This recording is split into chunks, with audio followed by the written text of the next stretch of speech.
Welcome to the France 24 debate. Could the war of words between Washington and Tehran spiral out of control? A tweet can be taken as a meaningless aside, except when it's written by the President of the United States. Donald Trump's social media lack of diplomacy has sent shockwaves across the already troubled terrain of US-Iran relations. We've had the pullout of the nuclear deal, an Iranian ultimatum to Europe, more sanctions imposed by Trump on Iran since that pullout, and a US aircraft carrier in the Persian Gulf. Now, it's not just alarmists who are concerned after Trump tweeted, if Iran wants to fight, that will be the official end of Iran.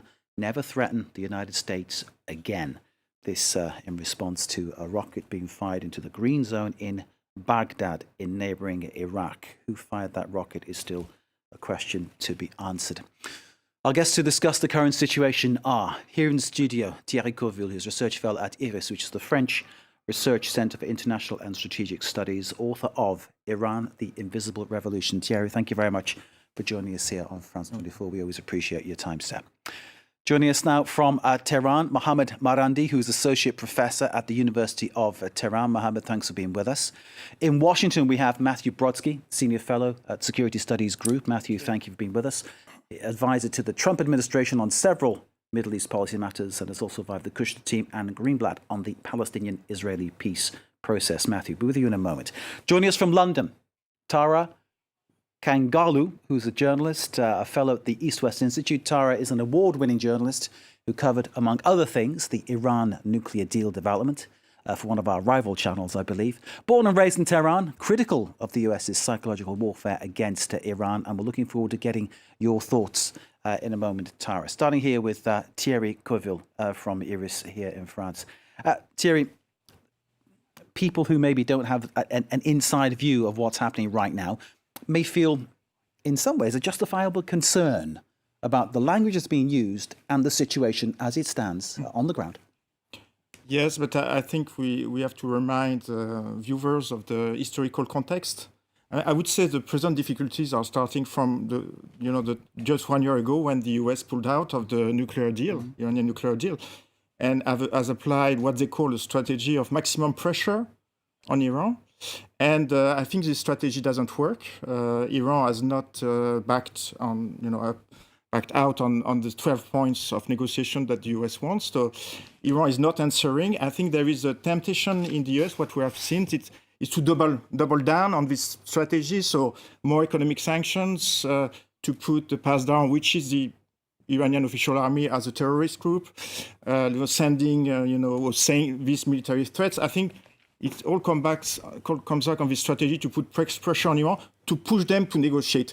The point is, I think they have not responded positively to this strategy. And, as an expert, I would say that they are not going to respond. So this strategy, in my view, does not work. So it's dangerous because when you increase the tension, at one stage, people can ask, okay, this strategy doesn't work. What do we do? So there is, I suppose, some temptations to, and we know that in the US administration, there are some people who think that the war with Iran could be a solution. So I think this strategy is inefficient.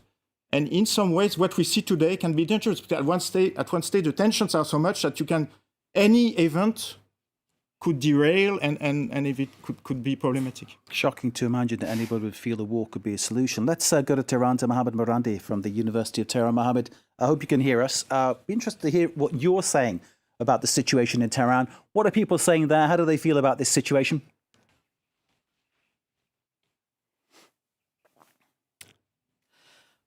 Well, ordinary people don't seem to be very concerned at the moment because they believe that the United States military and intelligence services recognize that a war would be catastrophic for the United States because all the oil and gas installations in the Persian Gulf region, all the tankers, as well as in the Gulf of Oman, they would be destroyed in the crossfire, and they are all very vulnerable.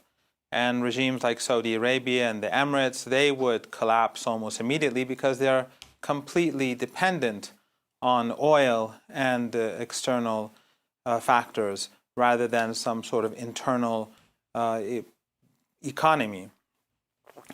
Having said that, however, Iranians are deeply disturbed that the U.S. president can speak in genocidal terms, threaten a Holocaust. Of course, this is what Clinton once did as well when she spoke about obliterating Iran. And then in Western countries, this doesn't really make any waves. He's threatening to destroy 80 to 90 million people. And in Western countries, that's business as usual, a bit worried about whether there's going to be conflict or not, or otherwise. But I think the mood here is also quite clear that the Iranians have tried to ease tensions, despite the fact that the United States violated the nuclear agreement, left the nuclear agreement over a year ago, and despite the fact that the Europeans have been in complete violation of the agreement under American pressure, the Iranians have continued to remain in the agreement for the last year, basically being the only side that is committed to the agreement in order to show the international community that it is the United States that is raising tensions. And of course, within that context, it is mostly people like Bolton, Pompeo, Netanyahu, Mohammed bin Salman, and Mohammed bin Zayed, the leaders of Saudi Arabia, or the effective leaders of Saudi Arabia and the United Arab Emirates. That's the group that your foreign minister refers to as the B team. Can I ask you, Mohammed Marandi, about the rocket fired into Baghdad? That's right. What is being reported in Tehran about that? I mean, clearly Donald Trump feeling that was an Iranian attack towards U.S. interests in Baghdad.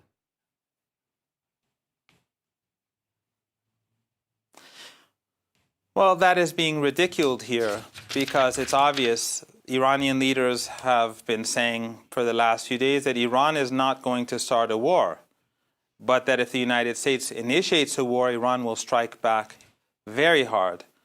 So why would Iran fire a rocket towards somewhere near the U.S. embassy? In fact, the belief here is that it is most probably a false flag operation, and that there are third parties who have an interest in war, such as Saudi Arabia, such as the Israeli regime, such as the United Arab Emirates. These countries have all cooperated with Al-Qaeda and ISIS over the past few years and decades. ISIS and Al-Qaeda have been working alongside the Israeli border for years. They were based there and cooperating with the Israelis. They've been cooperating, of course, extensively with Saudi Arabia for a very long time, ISIS before it was Al-Qaeda, before splitting away. So these countries have links to extremist groups, and they have a vested interest in carrying out false flag operations. And then there could be elements within the U.S. government. Who knows? Maybe Bolton is pushing for something. No one really knows, but it is silly to think that the Iranians would fire a rocket somewhere in the vicinity of the U.S. embassy. And then the president of the United States immediately is able to pinpoint who was behind it. And the same is true with the suspicious attacks on the ships off the coast of the United Arab Emirates. That was last week. Those also were tankers, very interestingly carried out immediately after Bolton said that they have intelligence from the Israelis that the Iranians want to carry out attacks. So it was very convenient to have those attacks, slight attacks, not major attacks. None of the ships were sunk, almost immediately after Bolton said that. Mohammed Marandi, I need to stop you there just to point out that you made a remark about Israel. We were going to have an Israeli guest. Apparently you weren't happy to debate with that guest. So we've put that guest on hold.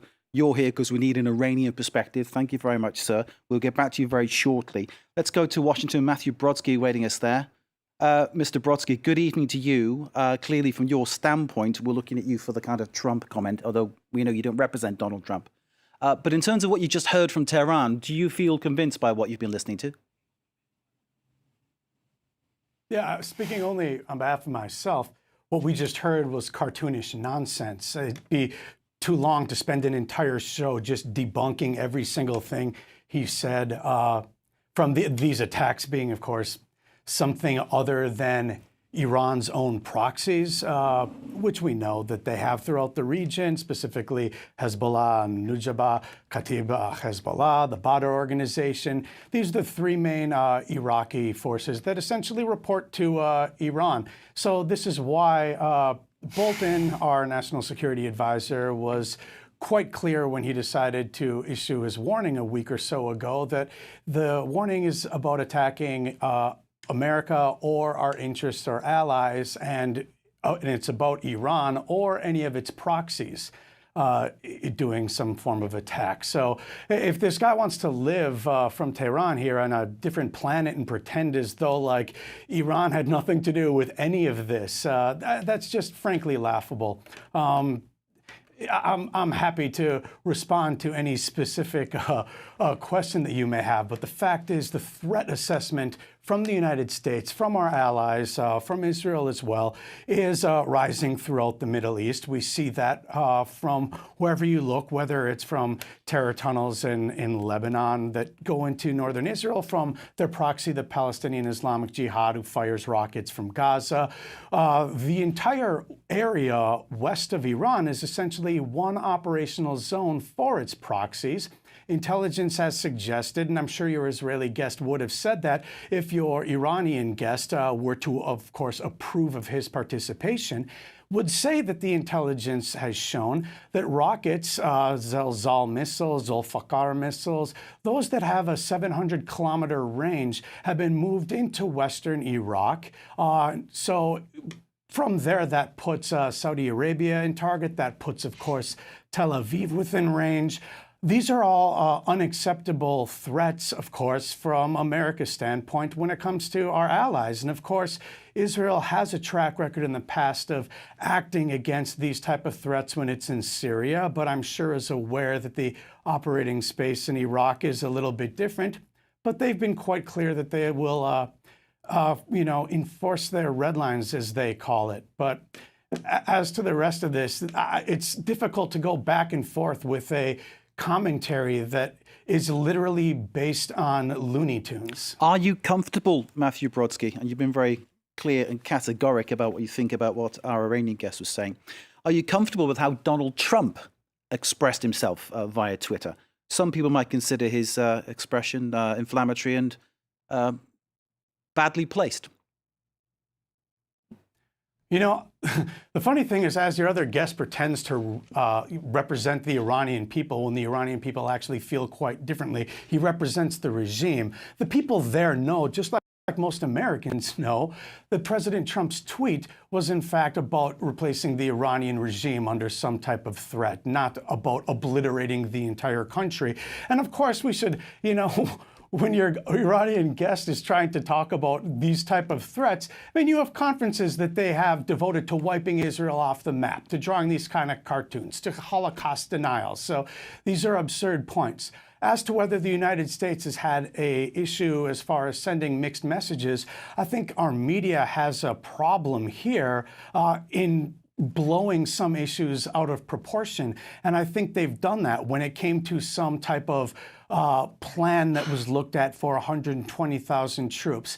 Our media understands and is smart enough on any other watch to recognize that, of course, the United States has contingency plans if they are going to be looking at some of their adversaries throughout the region. So this would make sense. It's normal. And under any other administration, it would be a non-story.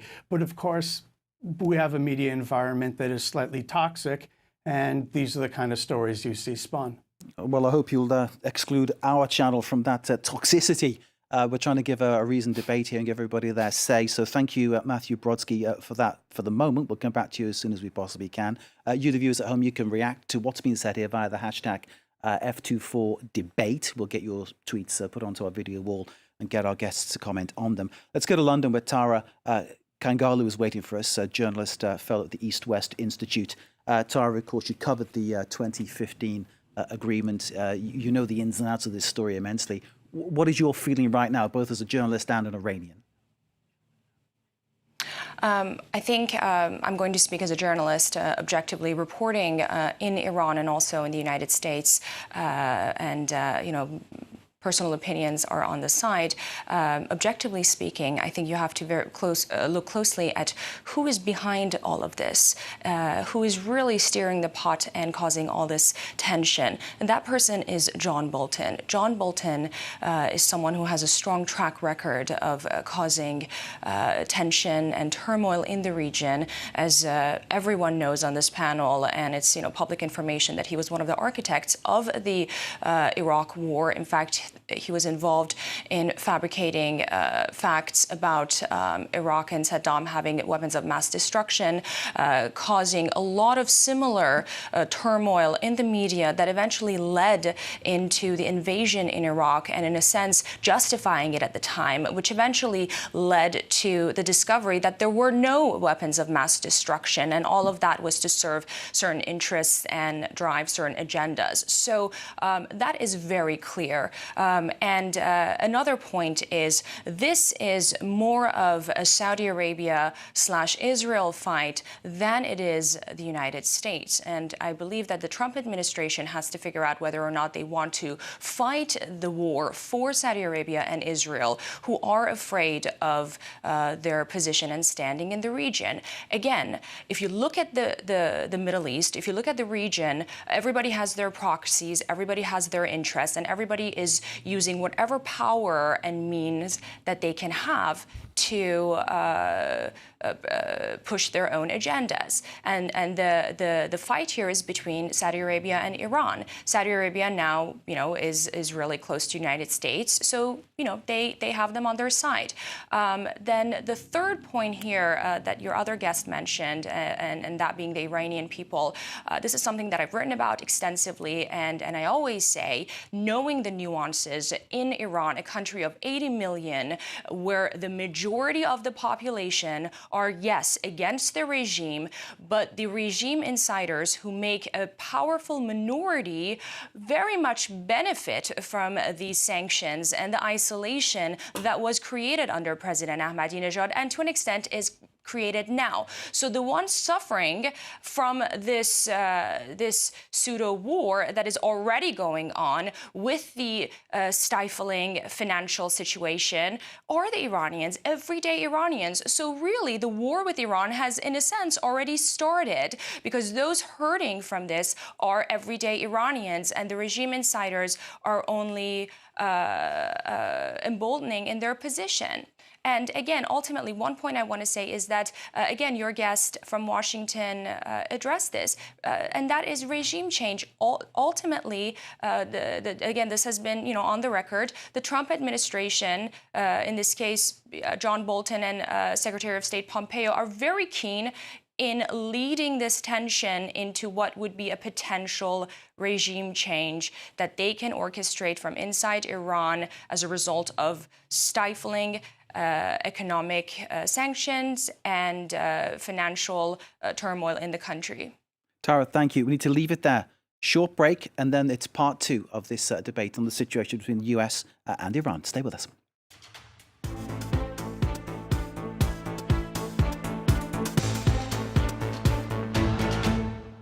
Welcome back to part two of the France 24 debate. We're looking at the situation between the United States and Iran. Could the war of words between Washington and Tehran somehow spiral out of control? A tweet by Donald Trump said, "If Iran wants to fight, that will be the official end of Iran. Never threaten the United States again." This in response to a rocket aimed at the Green Zone in Baghdad. It landed 0.5 of a kilometre away from the US embassy. There are a number of issues why the US and Iran are estranged, to say the very least. The tension palpable, and some people concerned about what could happen next. Let's bring in our guests to talk more about the situation. Here in the studio, Thierry Coville, who's research fellow at IRIS, the French Research Centre for International and Strategic Studies. Thierry is also author of Iran, the Invisible Revolution. Thierry, thanks for being with us. In Tehran, Mohammed Marandi, who is associate professor at the University of Tehran. Mohammed's comments very much not exactly representing the Iranian government, but clearly someone with an insight into what's happening in Tehran. And Mohammed, your presence very much appreciated here in this debate. Joining us in Washington, similarly speaking, not for the Trump administration, but with an insight into what goes on inside the Oval Office. Matthew Brodsky, Senior Fellow at the Security Studies Group. Matthew, thank you for being with us. And in London, who just ended part one for us, Tara Kangarlou, who's a journalist and fellow at the East West Institute. Tara, of course, speaking as an Iranian, but objectively as a journalist too. And Tara, we appreciate what you were just saying to us there in part one. Can I start back up with you again, Tara, about the situation as you see it?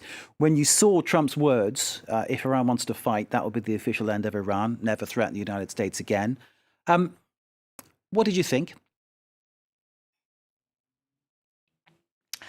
I think in a world where diplomacy can, in fact, be effective, as an American citizen, but also as a journalist and reporter, I don't understand the need for such hateful rhetorics. Again, in 2015, like it or not, there was an agreement, an international accord that was reached by world powers, by major world powers, that essentially managed to control a country the size of Iran to stop a nuclear program, a potential nuclear program.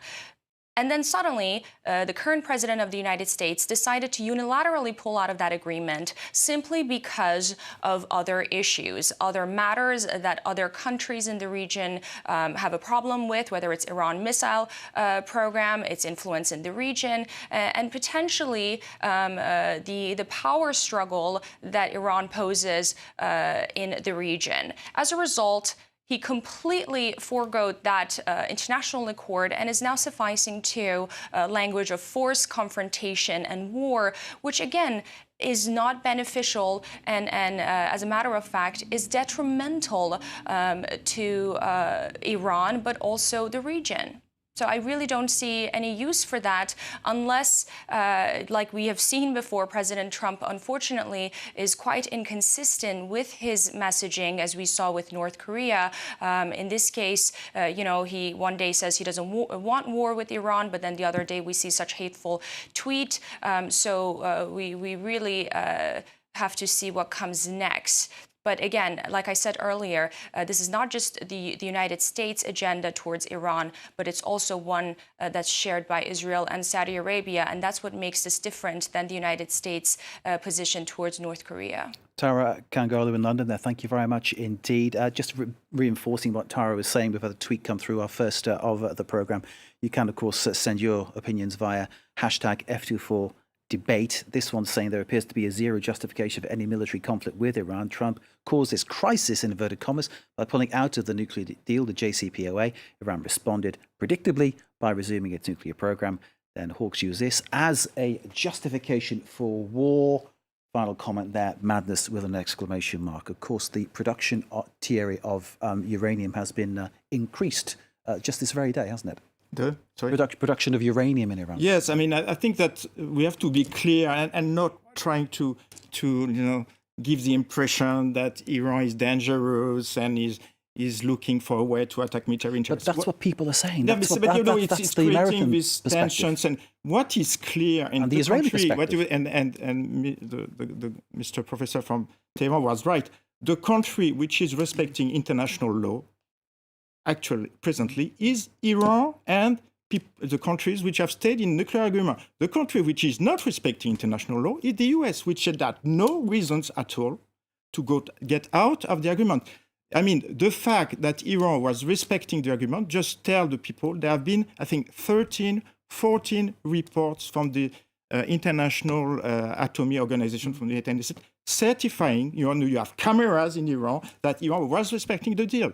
So, I mean, all these tensions, and this tweet was completely true, all these tensions we are seeing, I mean, is due to the fact that the US has gone out of the deal, as putting a huge pressure on Iran, and not only the regime, because the inflation has reached 50% according to the IMF. So the issue of, we are against the regime, but we love the Iranian population is completely false, because you have people, they cannot eat, meat presently in Iran. A lot of people, some people I think people are dying in the hospitals due to lack of medicine. It's not maybe important for the US administration. There is lack of paper in Iran. So, newspapers are starting to say we are going to shorten the number of papers. So this maximum pressure and let's say, a rational answer from Iran, which is not irrational, was to stay after 1 year and saying, presently to the European, just do something. We are respecting the deal. This deal has been certified by United Nations resolution, and we are getting, a disaster in terms of the economic. We are not receiving the economic benefits which were written in the deal, but on the opposite, the economic situation is a catastrophe. So I think basically the tensions are mostly due. Iran is rationally answering. Right? They have started to take some little steps to get out of the deal. And the question we can ask is, what do we do now? And I think the ball is in the camp of Europe, because obviously, and I think one of the troubles we see now is Europe was not able to answer to the economic pressure of the US. So I think Europe has to do something to counter US sanctions. And Europe, maybe, we know it's difficult in geopolitical terms, to cooperate maybe more with China and Russia, how to save this deal. Because all the basic stories, and also I disagree on the fact that, our allies, the gap between the European position and the US position in Iran could not be larger, because Europe wants to stay in the deal. Okay? So there might have disagreements, that's true, on Iranian regional policy, ballistic policy from Iran, but let's start, from a rational point of view. The best policy is, to maintain this deal, to make it credible, to make it work, okay, and then to talk about other things. But this strategy again, a lot of people in Europe don't understand the US strategy. This strategy of getting out of the deal, saying it's the worst deal ever, and asking Iranian people, government, to renegotiate a deal they have spent 2-3 years to negotiate, and to renegotiate 12 points. Honestly, in Europe, there is a lot of, misunderstanding, to say at least, about this US strategy. So, I think the viewers have to be clear. Iran has been respecting this deal. This deal is important for stability in the region. That's the point of view in Europe. So if Iran gets out of the deal, what do we do? And if Iran gets out of the deal, I think Mr. Macron said it, I think it will not be Iran's fault. Obviously, I think huge part of responsibility is on the US administration. Indeed, Macron's been working hard to try to keep the 2015 deal afloat. Federica Mogherini of the EU tried to create this kind of alternative banking structure to get round the sanctions. That hasn't worked. In a moment, I'll come to Mohammed Marandi. But first, before that, Matthew Brodsky in Washington, I need to bring you back in to answer a couple of the points that Thierry was raising there. And I'll start by launching you by saying that perhaps Donald Trump, in pulling out the way he did and the way he promised he would, it was a campaign pledge, of course. So he kept his word on that one, at least. He's caused, in many ways, problems that Europe, for instance, finds very difficult to handle, to cope with. Yes, and we'll certainly get into the Europe part. You're saying your previous guest, Tara, was speaking as a journalist, which is interesting because the things that she was saying are to essentially parrot exactly what Javad Zarif is saying, to say the exact same things that Trita Parsi, the head of the National Iranian American Council here in the U.S., says, which are exact regime talking points, which also means that right now on this show, you have two people essentially saying the exact same form of talking points, and you're telling me, Mark, that you wouldn't allow the Israeli guest on the show because you needed the Iranian viewpoint? I mean, that's frankly shameful. If you're going to have two Iranian guests spouting the exact same talking points, and you're in the news business, so you see that these are the exact talking points that happen all the time. So that's what is happening here. That's sad. As to Europe, yes, the whole goal of Iran's behavior right now is to go make Europe go after the United States. They want Europe to pressure the U.S. to be fearful so that the U.S. goes back into the nuclear deal. But of course, the nuclear deal doesn't work. Trying to tinker around the edges is like trying to patch the holes on a sinking ship. The more we learn about the past military dimensions of the nuclear program, the more we realize how much further along and how much more serious Iran was in terms of its weaponization program. The IAEA lacks sufficient capability to search the right sites, the right amount of sites, or the military sites even. So the deal doesn't work. The fact that European states currently want to try to fix something that in the end still is going to put Iran on a very nice glide path toward having a nuclear weapon simply doesn't make sense from this administration's point of view or from the point of view of anyone who was running as a Republican in the previous presidential election. You would have had the exact same outcome. So the saber rattling from Iran is to try to get Europe to blink. But let's be quite clear here. We know what is happening in the region. We see what's happening every day when it comes to Iran's proxies. Their moving of missiles. They want to pretend that this is part of a reaction to the United States getting out of the nuclear deal. Please, they've been helping Assad kill some 500,000 inside of Syria. This is something that has happened since 2011. This predates that. This was even during the negotiations under the Obama administration that they were carrying out this activity. That's why Secretary Pompeo's 12 points takes into account that it must encompass Iran's behavior. There must be a change to Iran's behavior. Otherwise, what's the entire point of this? But again, if you're going to have a nuclear deal that doesn't actually prevent Iran from having a nuclear program on one hand, and then on the other, you're going to allow Iran to continue shipping missiles to its different proxies to put the rest of America's allies under threat, clearly there's going to be a response to that. And to have this presented the way it is currently, obviously on a debate program, is just the inverse of reality. We're giving you your time to express yourself, Matthew Brodsky. You haven't been interrupted in any way, shape or form, and we've given you a free rein to say what you want. So I don't think I can be any fairer with you than I already have been. And you'll continue to talk here for us, I hope. Matthew Brodsky of the Security Studies Group. Thank you for the moment. Let's bring in another tweet. Iran has consistently demonstrated a total lack of respect for international norms and has systematically violated its commitments in international treaties and agreements. That from a viewer. Thank you for that reaction. We're bringing now Mohammed Marandi in Tehran to comment on that and some of the words of Matthew Brodsky. Over to you, Mr. Marandi. Well, a couple of things. First, I'd like to clarify that I offered to withdraw from the program because I do not want to debate with someone who I believe works within an apartheid system. I did not force anything upon anyone. And I find it very interesting that your American guest does not accept your guest in London, who I don't know, as an American. From what I just heard, she is an American citizen. So she is not American because her position doesn't reflect his. And I think that is probably because she has Middle Eastern roots or West Asian roots. But again, I didn't interrupt you. Again, you insist on imposing your narrative.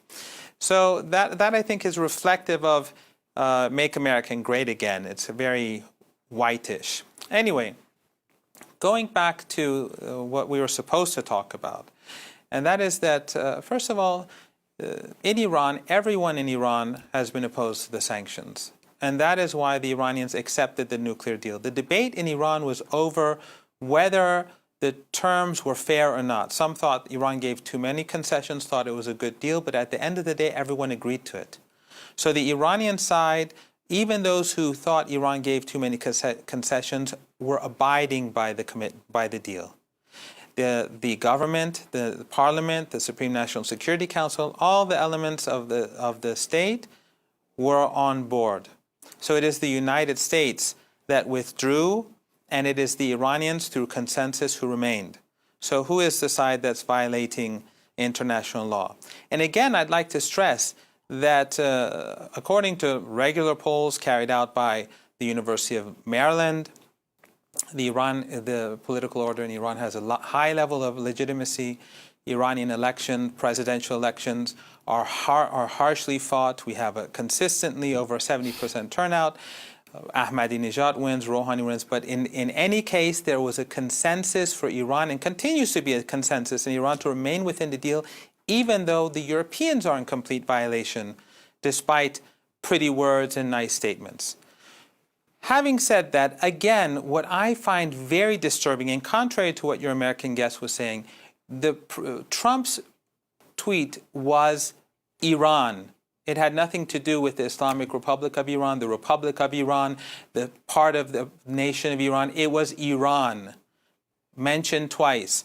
In other words, this was a genocidal tweet. But in the West, it's fine. And of course, it follows a pattern. Because in Western countries, you give weapons to Saudi Arabia to starve the people of Yemen. You wipe out Libya.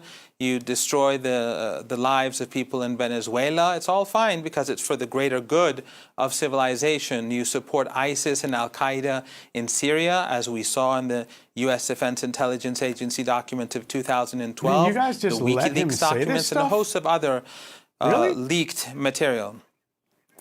Go ahead, you Matthew, spoke for reply. a long time, and I was completely quiet. So if you would show your capability to listen, show your capability to No, tolerate I've listened others. to this. It's just, Your I mean, you're intolerance speaking is the problem. nonsense, And that's cartoonish the garbage, problem and the of, whole world that's is the frankly problem aware of it. your regime. That's the problem of your regime. Yes, we heard it because last time you when think you that issued the the world threats is precisely yours, as your that regime you carried them dictate out. terms. You do not allow others to talk. You do not allow others to This talk guy's because talking you about don't a have an tweet from argument. the You president. get frustrated. They So listen. wish to So wipe listen. Israel off The the map, United right? States, so this is something that the they United literally have States hosted relationship conferences on. with For Iran years they've done is that. based. Was The there United some part States, of the country the we United missed that he was States talking allies about in the that region Professor are Marandi Saudi and Arabia. Matthew Brodsky, can I pause you both the because we're United struggling to hear States, either of you speaking? He's not Matthew, going I'll to bring let you me in a talk. second. Let Professor Marandi finish, please. Professor Marandi, over to you. Please finish what you're saying. Then Mr. Brodsky will reply.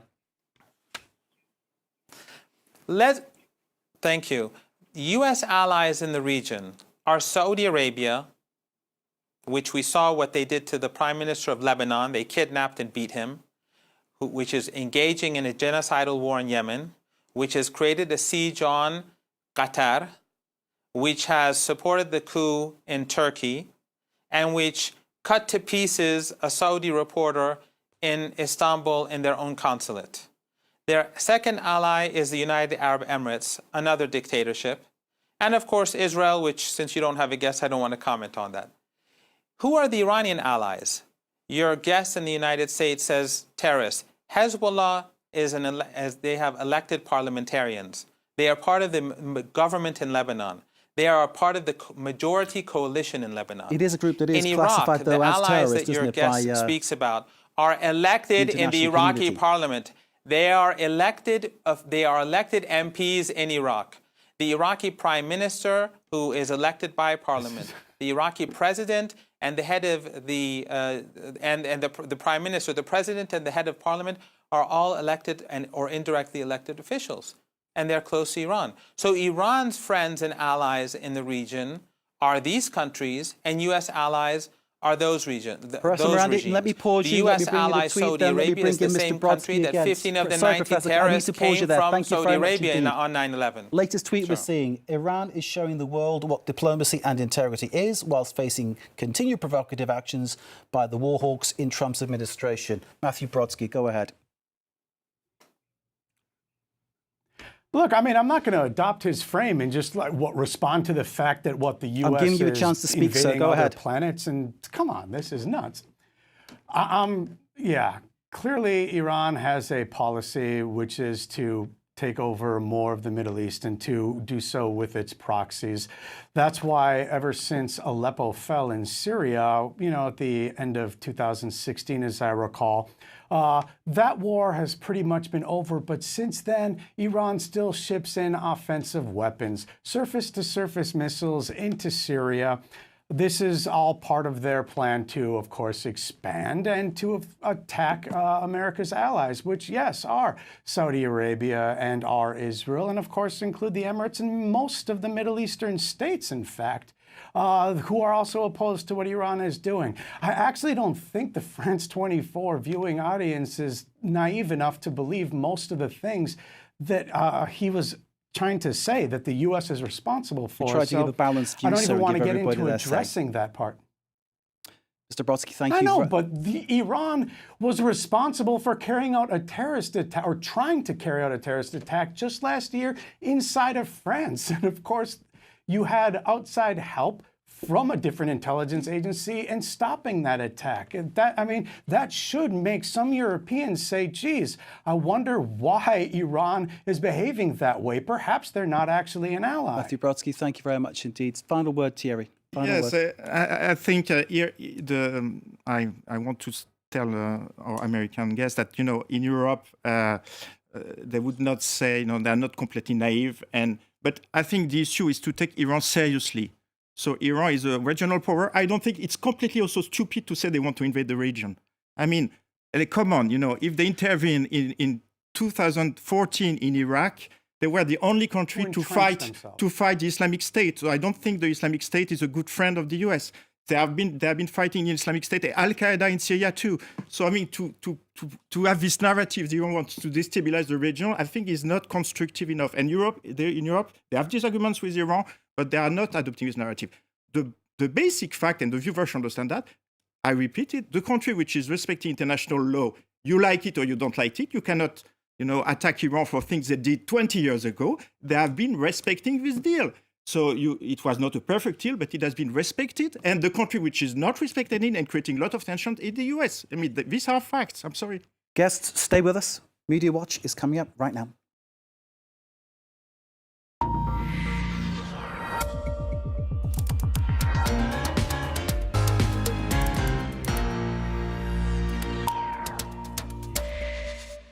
And with Media Watch, Emma James. Emma, good evening to you. Who would have imagined that social media would have become the place where world leaders could make threats against another country?